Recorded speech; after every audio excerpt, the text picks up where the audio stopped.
In the next movement for your pocket খরচ। তো এই বিষয়টা নিয়ে তো চলুন আমরা কি স্পেসিফিক পয়েন্ট অফ ভিউ সম্পর্কে জানি, যেটা আপনাদের হয়তো বা ইনকাম সোর্স হতে পারে ইউনিভার্সিটি পড়াশোনারত অবস্থায়, চারুকলা পড়াশোনারত অবস্থায়, বা খুব সহজে আপনারা কিভাবে ফার্স্ট সেকেন্ড থার্ড ইয়ারে সার্ভাইভ করতে পারেন। লাস্ট পয়েন্ট অফ ভিউ ভালোভাবে দেখবেন, যেটা আপনাদের জন্য অনেক বিগ একটা মানি রেইজ করতে পারে।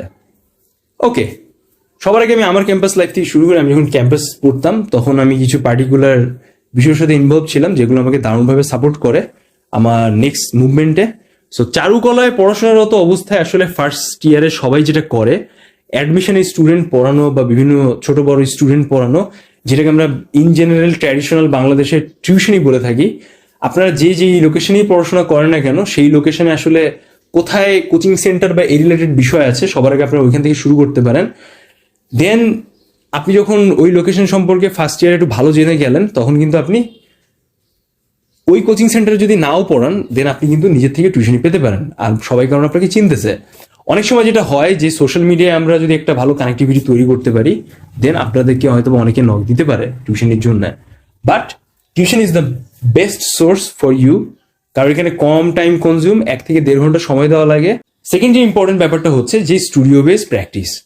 বেসিক্যালি যারা চারুকলায় পড়াশোনা করে তাদের একটা কাজের পাশাপাশি নিজের স্টাডিকেও ক্যারি করে নিয়ে যাওয়ার একটা ব্যাপার থাকে। সো আলটিমেটলি যদি আপনার প্রফেশনাল স্পেস বা একটা পার্ট টাইম ইনকাম বেস যদি অবস্থাটা যদি সেম টু সেম যদি পড়াশোনা রিলেটেডই হয় দেন আপনি কিন্তু দারুণভাবে সার্ভাইভ করতে পারতেছেন। সো এই জন্য আমি আপনাকে বলবো যে আপনি পার্টিকুলার যে স্পেসে পড়াশোনা করতেছেন যে ইউনিভার্সিটিতে, সেখানে আশেপাশে কোনো আর্টিস্ট স্টুডিও আছে কিনা বা কোনো আর্টিস্ট আছে কিনা যে তার স্টুডিওর জন্য একটা শিক্ষানবিশ বা একটা হয়তো এক্সট্রা কো আর্টিস্ট হিসেবে কাউকে নিয়োগ দিতে আছে, তাদের সাথে আপনি কোলাবোরেট করতে পারেন, তাদের সাথে আপনি কোঅপারেট করে কাজ করতে পারেন। তাদের হয়তো দেখা গেছে যে প্রজেক্ট বেস কাজে ইনভলভ থাকতে পারেন অথবা মান্থলি স্যালারি বেস কাজে ইনভলভ থাকতে পারেন। বাট এটা অনেক প্রফেশনাল বিষয়, but you have to also think about this point of view, but this is definitely the main and important point of view for your future career, যেটা হয়তো আপনি আপনার পোর্টফোলিওতে দেখাতে পারেন। থার্ড যে ইম্পর্টেন্ট ব্যাপারটা আমি আপনার সাথে শেয়ার করতে আসছি, যেটা চারুকলায় পড়াশোনারত অবস্থা আপনি করতে পারেন। আমরা জানি জেনারেলি চারুকলায় যারা পড়াশোনা করে তারা এক ধরনের খ্যাপ পায় বা একটা কমার্শিয়াল বেস যে কাজ আছে সেগুলো পেতে পারে। এর ভিতরে কোনো গ্রাফিক্স রিলেটেড কাজ হতে পারে, কোনো স্কাল্পচার হতে পারে, কোনো পেইন্টিং হতে পারে, আদারওয়াইজ কোনো পোর্ট্রেট ড্রয়িং হতে পারে, sketch, water colour, any kind of things হতে পারে যেটা কমার্শিয়ালি বেশ চলে বা বেশ জনপ্রিয়। তো এই জন্য হচ্ছে আপনি তো জানেন না ফার্স্ট বা সেকেন্ড ইয়ারে যে আসলে কিভাবে বিষয়গুলো পেতে হয়, কোন কমিউনিটির সাথে আপনি ইনভলভ হতে পারেন, বা আপনি যে পার্টিকুলার ইউনিভার্সিটিতে পড়ছেন সেখানে আসলে আশেপাশে এনভায়রনমেন্টটা কেমন। এই জন্য আমি আপনাকে বলবো যে আপনি চাইলে আপনাদের একটা নিজস্ব টিম রেডি করতে পারেন, বা আপনার যদি সিনিয়ররা থাকে যারা ইন্ডিভিজুয়ালি হয়তো বা এরকম টিম করে কাজ করতেছে, বিশেষ করে দূর দূরে গিয়ে কাজ করতেছে, তারা কিন্তু সরাসরি এমন টাইপের টিমের সাথে কাজ করে নিজের একটা যে এক্সট্রা পকেট খরচের জায়গাটা আছে সেটা কিন্তু ক্রিয়েট করতে পারেন। So you have to negotiate first, because খ্যাপের কাজে যে সমস্যাটা হয় টাকা পয়সা পাওয়া নেওয়ার ক্ষেত্রে কিন্তু অনেক জটিলতা হয়। সো আপনি কতটুকু হার্ডওয়ার্ক করতেছেন, কতটুকু পরিশ্রম করতেছেন, সেই অনুপাতে আসলে আপনি কতটুকু টাকা পাচ্ছেন সেটা কিন্তু মেজার করাটা খুব বেশি জরুরি। সো এই বিষয়গুলো আপনাকে অবশ্যই ফোকাস করতে হবে। আপনি যদি আমার টাইম লাইনে দেখেন আপনি কিন্তু সরাসরি বুঝতে পারেন যে আমরা কিভাবে একটা টিম ডেভেলপ করেছিলাম, পরবর্তীতে আমরা বেশ কিছু বড় প্রজেক্ট বেস কাজ করেছিলাম। But the most of the cases যেটা দেখা যায় যারা নিউ কামার স্টুডেন্ট থাকে তারা আসলে সিনিয়রদের উপরে ডিপেন্ডেন্ট হয়, কারণ they don't have that much knowledge and experience to get a proper work or projects. That's why আপনাকে আগে শিখতে হবে, আপনাকে জানতে হবে। সো কম পান টাকা বেশি পান টাকা, that's not a big deal. You have to focus what your senior provide you. Fourth number যে বিষয়টার সাথে আমি আপনাদের সাথে পরিচয় করিয়ে দিতে যাচ্ছি, হ্যান্ডিক্রাফট রিলেটেড জিনিসপত্র তৈরি করতে পারেন, অথবা সেটাকে আপনি আপনার মতো করে প্রমোশন করে হয়তোবা সোশ্যাল মিডিয়ার থ্রুতে নিজের একটা পার্সোনাল ব্র্যান্ডিং রিলেটেড জিনিস ক্রিয়েট করতে পারেন।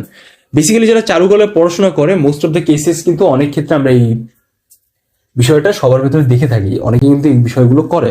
সো এটা কাইন্ড অফ লাইক আসলে ওইভাবে সময় সাপেক্ষ ব্যাপার, কারণ পড়াশোনার ফাঁকে ফাঁকে এই বিষয়টা নিয়ে করা। So you can develop a team or a specific group যেটা হচ্ছে আপনাকে হয়তোবা হেল্প করবে, and it will also provide you a good number. যদি আপনি ভালো জনপ্রিয় হতে পারেন, অর পার্সোনাল ব্র্যান্ডিং এর থ্রুতে হয়তো আপনি মানুষকে আপনার নিজের যে একটা ইনফ্লুয়েন্সিয়াল জায়গা আছে সেটা সম্পর্কে যদি আপনি পরিচয় করে দিতে পারেন। 5th নাম্বার যে বিষয়টা হচ্ছে ইভেন্ট ম্যানেজমেন্ট রিলেটেড যে কাজ হয়ে থাকে একটা শহর অবধি বা একটা প্রোগ্রাম রিলেটেড স্পেসে আসলে অনেক ইভেন্ট কিন্তু হয়ে থাকে একটা শহরে। সো ইন দ্যাট কেস একটা পার্টিকুলার অর্গানাইজেশন থাকে বা পার্টিকুলার গ্রুপ থাকে যারা কিন্তু এই ইভেন্ট রিলেটেড কাজ বা স্পেসে অনেক স্টুডেন্ট বা অনেক পার্সনকে সাধারণত অ্যাড করে নেয় একটা পর্যায় পর্যন্ত। সো আপনি কিন্তু এখানে ইনভলভ হতে পারেন। যেমন আমরা যখন খুলনা ইউনিভার্সিটিতে পড়াশোনা করতাম আমাদের সিনিয়র ছিল যাদের একটা ইভেন্ট ম্যানেজমেন্ট রিলেটেড একটা বিজনেস ছিল।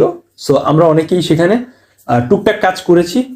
যেমন আমার একটা অভিজ্ঞতা আছে কুষ্টিয়া ইউনিভার্সিটিতে গিয়ে কাজ করা, এটা একদিনের ছিল। It's not that much amount of money but it's pretty profitable for 1 or 2 days to survive and it's also enjoyable for us. Temporary বিষয় বাট ইটস ওকে, আপনি এটা চাইলে ইনভলভ হতে পারেন। 6 নম্বর যে বিষয়টার সাথে আমি আপনার সাথে পরিচয় করে দিতে চাই, যখন একটা বৈশাখ আসে তখন কিন্তু টেম্পোরারি দেখা যায় যে একটা হিউজ পরিমাণ মাস্কট আর র্যালির জন্য বিভিন্ন ধরনের জিনিসের প্রয়োজন পড়ে। আর এখানে হচ্ছে আপনি হ্যান্ডিক্রাফটে যে শাড়িগুলো আছে, হ্যান্ডিক্রাফট রিলেটেড যে জিনিসপত্র, শাড়ি, ফতুয়া, এগুলো যদি আপনি টুকটাক প্রি অর্ডার নিতে পারেন অনলাইনের থ্রুতে অথবা অফলাইন বা আপনার পরিচিত থ্রুতে, ইট ইজ গ্রেট বিজনেস। আপনি কিন্তু একটা টেম্পোরারি টাইমে কিন্তু অনেক টাকা ইনকাম করতে পারতেছেন। অনেক ক্ষেত্রে দেখা যায় যে অনেক জায়গায় আলপনার কাজ করার প্রয়োজন পড়ে বা অনেক ডেকোরেটিভ রিলেটেড কাজের প্রয়োজন পড়ে। সো আপনি যদি টুকটাক নিজের ইউনিভার্সিটির 1st, 2nd ইয়ারে এই বিষয়গুলো শিখে রাখেন, দেন আপনি কিন্তু ইন লং ফরম্যাটে এই কাজগুলো কিন্তু করে সার্ভাইভ করতে পারতেছেন, যেটা একমাত্র চারুকলের স্টুডেন্টরাই আছে যারা কিন্তু এরকম টাইপের বিষয় নিয়ে অ্যাডভান্টেজ পেয়ে থাকে বা নিজেদের কিন্তু তুলে ধরতে পারে। সো দেখেন, এখন আমি 6 ইন্ডিভিজুয়াল টপিক বা বিষয় নিয়ে কথাবার্তা বললাম। এটা হচ্ছে আপনাদের 1st and 2nd ইয়ারে নিজেদের ভালো করে সার্ভাইভ করার জন্য কিন্তু দারুণভাবে হেল্প করতে পারে। 3rd আর 4th নাম্বার ইয়ারের ব্যাপারটা আমি আপনার সাথে একটু শেয়ার করতে চাই। জেনারেলি চারুকলার পড়াশোনাটা একটু পোর্টফোলিও বেস হওয়াটা খুবই ভালো, আই গেস। আপনি হয়তোবা চারুকলা যখন পড়াশোনা করতেছেন একটা ইন্ডিভিজুয়াল সাবজেক্টে, তখন হয় কি যে আপনার সেই সাবজেক্টে হয়তো ইন্টারেস্ট বা বিষয়টা কম কাজ করতে পারে।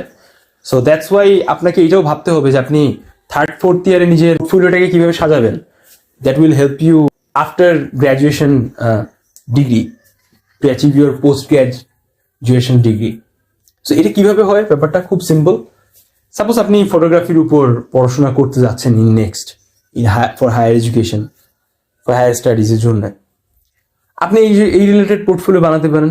আপনি একটু টাকা পয়সা গুছালেন, আপনি বাসা থেকে হয়তো একটা ক্যামেরা কিনলেন, আপনার হয়তো ফটোগ্রাফিতে অনেক ইন্টারেস্ট, আপনি ফটোগ্রাফির উপর ক্যারিয়ার করতে যাচ্ছেন, ওকে, ইটস ওকে। আপনি ছোটখাটো একটা ক্যামেরা কিনে সেকেন্ড হ্যান্ড ক্যামেরাই কিনলেন, টাকা পয়সা গুছানোর পরে কিছু টাকা বাসা থেকে নিলেন, কিছু টাকা নিজের পকেট থেকে গুছালেন।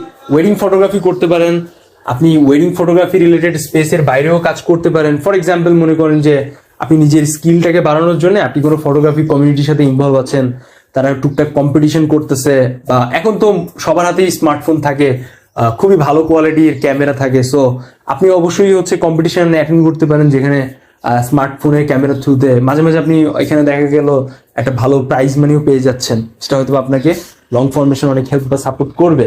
এভাবেই আসলে একটা জিনিস একটু একটু করে হয়। আপনার যদি হায়ার স্টাডিজ ফোকাস থাকে, আপনি 3rd আর 4th ইয়ারে হায়ার স্টাডিজ নিয়ে ভাবতে পারেন।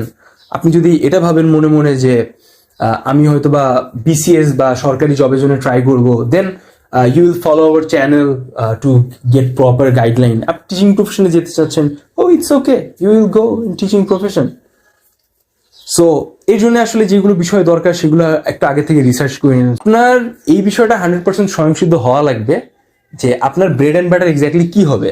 চারুকলা মিডিয়াম হচ্ছে একটা মাল্টিডিসিপ্লিনারি স্পেস আর খুবই ডাইভার্স একটা ব্যাপার। এখানে ফ্ল্যাকচুয়েশন আছে। আপনি আর্টের যেই ফিল্ডেই থাকেন না কেন, এখানে কিন্তু আপস অ্যান্ড ডাউনস অনেক বেশি। So you have to think about it for the first stage, যে আপনার নেক্সট মুভমেন্ট বা নেক্সট বিষয়টা আসলে কি গিয়ে দাঁড়াবে বা কি হবে। আদারওয়াইজ আপনি ইউনিভার্সিটিতে পড়াশোনা করতেছেন, একটা মজার প্রেম করতেছেন, লাইফ খুব চিল যাচ্ছে, বাসার থেকে টাকা পাচ্ছেন, ধাপ করে দেখবেন আপনার গ্র্যাজুয়েশন শেষ হয়ে গেল, বাসা থেকে টাকা পয়সা দেওয়া বন্ধ হয়ে গেল, দেন হোয়াট উইল ইউ ডু? সবাই তো মুখ চেয়ে বসে আছে। আপনি একসময় দায়িত্ব নিবেন, নিজের পয়সা নিজে কামাবেন, নিজের খরচ নিজে বেয়ার করবেন, তাই না? So just think about it before starting your graduation degree. Okay, so এই ছিল 4টা মুখ্য বিষয় আর 2টা স্পেসিফিক ব্যাপার যেটা আমি আপনার সাথে শেয়ার করতে চেয়েছিলাম, যে চারুকলায় পড়াশোনার আগে বা চারুকলায় পড়াশোনারত অবস্থায় আপনি হয়তো বা সার্ভাইভ করার জন্য বা নিজের সাইড ইনকাম সাইড হাসেল করার জন্য একটা বেটার কিছু ক্রিয়েট করতে পারেন। So thank you so much যারা ভিডিওটি শেষ পর্যন্ত দেখলেন। এটা হয়তো বা খুবই ইন ডিটেলস ভিডিও ছিল, আগে আমি হয়তো বা একটা কন্টেন্ট দিয়েছিলাম, বাট এটা সব থেকে in depth video. Thank you so much, সবার সাথে দেখা হবে নেক্সট ভিডিওতে। সে পর্যন্ত সবাই ভালো থাকেন, সুস্থ থাকেন, আল্লাহ হাফিজ।